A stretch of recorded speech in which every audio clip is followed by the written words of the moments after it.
So let's go to Greece first. Hi, I'm going to talk about the first part of the process of going through Ellis Island, the different stages that immigrants had to go through.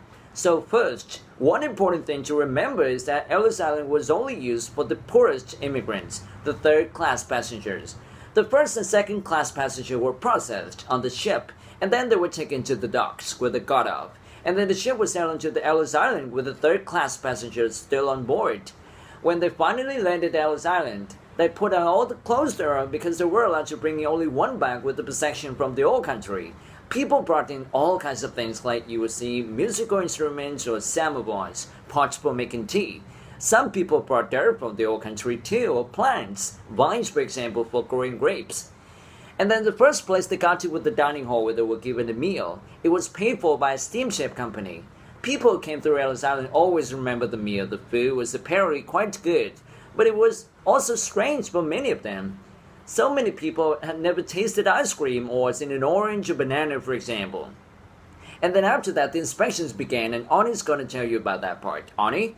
Well, thank you, okay? After the meal, the passenger will leave the bag and go up a staircase to the Great Hall. As they walked past, an inspector will watch them carefully to see if they were weak or sick. If someone was sick, they would send them into a hospital. There was also a hospital in Ellis Island as well, until they got better. They also detained children, young women, and old people traveling alone. About 20% of people were held back, often for health reasons. Most were released after a day or two when someone came to pick them up.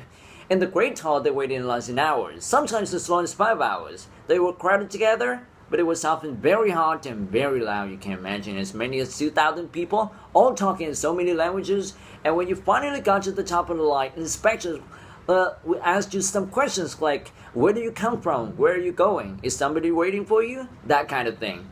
There were social workers and interpreters waiting with the inspectors, like helping people who needed to locate relatives or whatever. Once you got past that part, the questions, people go into one of 3 lanes behind the inspectors. The first lane was for the detention center if you're being held back. The second lane was for the railroad ticket office, for the train station. And the third lane was stage areas where people were waiting. There was a post there that was called the kissing post because that was the scene of so many reunions. Husband met their wives or father met the children they hadn't seen in years, and then the immigrants went off to start a new life. And then I'm going to let Melissa talk about her family experience tracing the ancestors.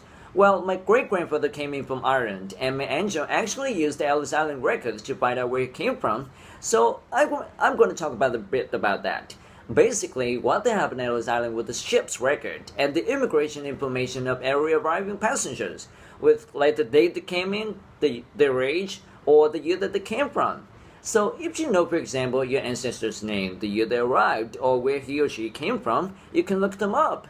So that's what we did. My angel wanted to know more about grandfather. My great-grandfather, he died before I was born, but apparently he was a great musician. He played the fiddle and sings at family events. Joan knew that he came from Cork, in Ireland, but she didn't know where in Cork because he never spoke about it. So Joan went to Ellis Island Records, and she found my great-grandfather's name.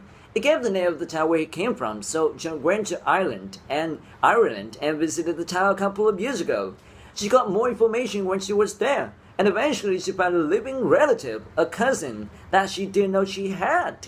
It was great because she always wanted to know more about where grandfather come from. So that's all that we have time for, but we hope you enjoy our presentation. Thank you.